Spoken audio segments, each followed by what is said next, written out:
Hi everyone. This video is going to be me breaking down the artwork, my artwork, that I did for Down Below. Now, I guess the art overall could be broken down into three categories: the physical art, the background, and camera effects. So I'm going to start off with the physical art first. So I'm going to minimize everything, or make everything unviewable that isn't physical. And we are left with part of this gate and her. Now, I colored these all in with store brand markers. These are actually from Hobby Lobby. They were on sale. I didn't necessarily think I was going to use it for an artwork, but they looked really good, so why get something like Copic or Prisma if what you're using is good? And I outlined them in this brush, ink brush, I guess you could call it. It's got a thick tip, which I actually used to color in the blacks, and this thin tip, which was used to outline everything. So that covers pretty much everything that was physically done. Now, there were edits done to the physical art, other than, I guess, your standard brightness, contrast, and color stuff. I'm going to make one of the original scans available to see. As you can tell, there's like switching back and forth, some drastic difference between the two of them. A lot of it is color and just the way the contrast is, but if we look a little more closely, you can see all these inconsistencies in the brush, and you see a lot of that go away when we go to the edited version. That's because I used, what is it, the spot heal brush? Let me just make sure, yeah, spot healing brush tool. I'm just going to give you a quick example, so we can kind of just do this. Zoom out a bit and kind of get rid of that inconsistency. And, you know, you don't necessarily need to do that. I like to do it. I really like to polish up my work as long as it still looks natural and it's enhancing the art. You know, maybe somebody might consider this cheating, but I mean, digital art, you could do way more than just like clean up your coloring like that, so I wouldn't even say it's cheating. You're kind of just using the tools that you have. So that was done all over it. Really can't see the ink too much, especially if you got a high contrast display, but the ink I did go over with the spot healing brush. It's a really incredible tool for art. I never thought to use it that way. I always just imagine people using the spot healing brush for like skin touch up in Photoshop, but it works really great for art. And the other editing I did is I added some digital lighting.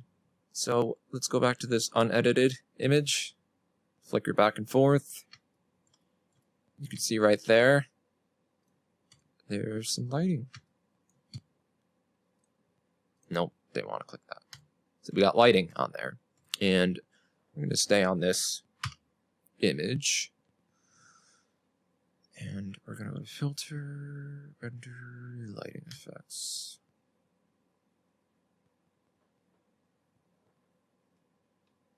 Well, I don't see it. Hang on.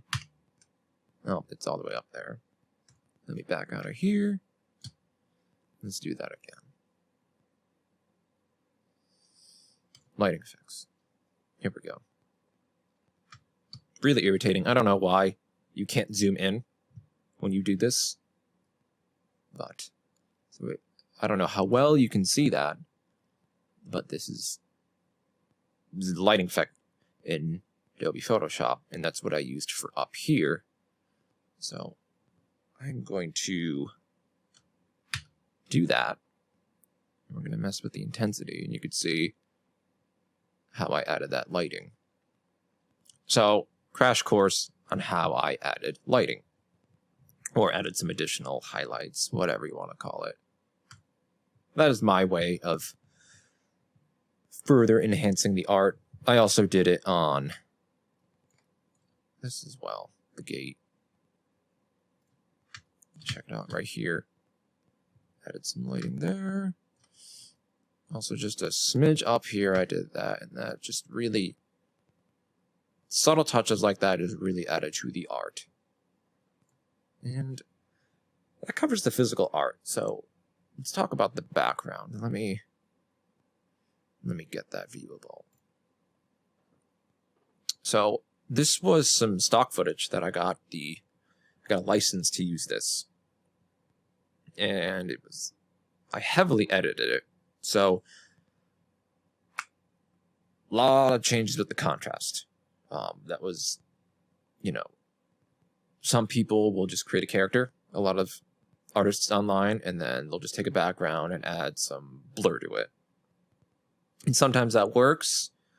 I didn't like the results I was getting, so I took it a step further, and I messed with the contrast it doesn't exactly match how drastic the physical art contrast is, but it fits in with it very well, the way that I edited it.